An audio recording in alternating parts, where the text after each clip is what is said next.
अस्सलाम वालेकुम, my name is doctor शेर जुमान। आपने अक्सर ये सुना होगा कि L4, L5 और S1 डिस्क बल्ज हो चुकी है। बेसिकली ये L4, L5 और S1 डिस्क बल्ज क्या है, आज की इस वीडियो में आपको कंप्लीट बताने वाला हूँ। इस तरह के पेशेंट कौन सी मेडिसिन इस्तेमाल कर सकते हैं, कौन सा फिजिकल थेरेपी ट्रीटमेंट आप परफॉर्म कर सकते हैं, और साथ साथ अगर इन दोनों तरीकों से पेशेंट रिकवर नहीं होता तो क्या इसकी सर्जरी करवानी चाहिए या नहीं करवानी चाहिए। डिस्क बल्ज होती क्या है और ये पेन कमर से हमारे पांव तक कैसे स्टार्ट होता है और इसके कौन कौन से ट्रीटमेंट आप करवा सकते हैं। बेसिकली डिस्क बल्ज के 3 ट्रीटमेंट आप करवा सकते हैं। सबसे जो पहला ट्रीटमेंट है वो है मेडिसिन, कि इस कंडीशन को आप मेडिसिन के जरिए किस तरीके से ठीक करते हैं। Second option physical therapy treatment होता है, जो कि 90% फिजिकल थेरेपी ट्रीटमेंट से डिस्क बल्ज को ट्रीट किया जा सकता है। अगर इन दोनों ट्रीटमेंट से भी पेशेंट रिकवर नहीं होता तो लास्ट ऑप्शन सर्जरी का होता है, जो कि हम पर्सनली पेशेंट को रिकमेंड नहीं करते। ये हमारी स्पाइन है। स्पाइन छोटे छोटे वर्टिब्रा से मिलकर बनती है। हर वर्टिब्रा के दरमियान में एक डिस्क होती है जिसको इंटरवर्टिब्रल डिस्क कहा जाता है। बेसिकली ये तमाम डिस्क शॉक एब्जॉर्बर के तौर पर काम करती हैं। जब भी हम किसी ऊंची नीची जगह के ऊपर चलते हैं तो ये शॉक एब्जॉर्बर के तौर पर, जिस तरह बाइक के अंदर स्प्रिंग काम करते हैं, इसी तरह ह्यूमन बॉडी के अंदर ये डिस्क शॉक एब्जॉर्बर के तौर पर काम करती हैं। जब ये डिस्क स्लिप होती है तो वर्टिब्रा आपस में टकराती हैं। बेसिकली इस डिस्क के अंदर लिक्विड मौजूद होता है। जब दो वर्टिब्रा आपस में मिलते हैं तो ये लिक्विड बाहर निकल जाता है और एक गुब्बारा सा बना देता है, जैसा कि इस इमेज में दिखाया गया है। इस गुब्बारे को बेसिकली बल्ज कहते हैं और ये गुब्बारा और ये बल्ज एक नर्व के ऊपर जाके दबाव देता है और उसको कंप्रेस कर देता है। उस कंप्रेशन की वजह से ये पेन स्टार्ट होता है हमारी लो बैक से पांव तक। इस कंडीशन को डिस्क बल्ज कहा जाता है। फिजिकल थेरेपी ट्रीटमेंट बेसिकली यही ट्रीटमेंट होता है कि इस डिस्क को अपनी जगह के ऊपर दोबारा से लाया जाए ताकि कंप्रेशन खत्म हो। जब कंप्रेशन खत्म होगा तो पेन ऑटोमेटिकली कम हो जाएगा। इसके लिए मैंने इस वीडियो के अंदर कुछ एक्सरसाइजेस बताई हैं। अगर ये एक्सरसाइजेस आप परफॉर्म करते हैं तो चंद महीनों के अंदर आप डिस्क बल्ज जैसी कंडीशन को काफी हद तक मैनेज कर सकते हैं। सबसे पहली एक्सरसाइज है ब्रिज एक्सरसाइज। इसमें अपने नी को दोनों को फोल्ड कर लेना है। हाथों की पोजीशन बिल्कुल स्ट्रेट होनी चाहिए और आपने हिप को ऊपर की तरफ मूव करना है और 3 सेकंड के लिए होल्ड करना है। 1 2 3।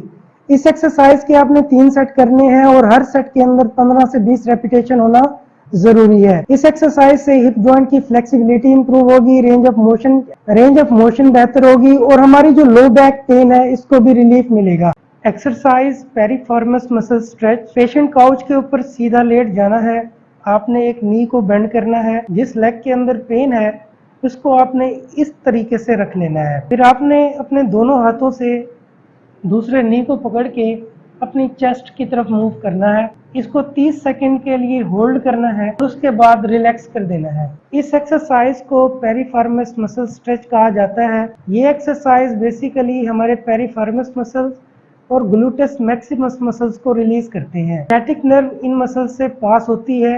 इस एक्सरसाइज से शैटिक नर्व कंप्रेशन को कम किया जाता है, जिसकी वजह से पेन कम होता है। Exercise hamstring stretch. इस एक्सरसाइज की मदद से हम अपने हैमस्ट्रिंग मसल्स को स्ट्रेच करेंगे। इसके लिए आपने पेशेंट काउच के ऊपर लेट जाना है। इस तरीके से एक बेल्ट बांध लेना है हैमस्ट्रिंग मसल्स को स्ट्रेच करने के लिए। तो ऊपर की तरफ मूव करना है और 30 सेकंड के लिए होल्ड करना है। इस एक्सरसाइज से हमारे हैमस्ट्रिंग मसल्स के अंदर स्ट्रेचिंग पैदा होती है। स्ट्रेचिंग से जो मसल्स की टाइटनेस है वो कम होगी और नर्व कंप्रेशन कम होगा, जिसकी वजह से लेग पेन को कम किया जा सकता है।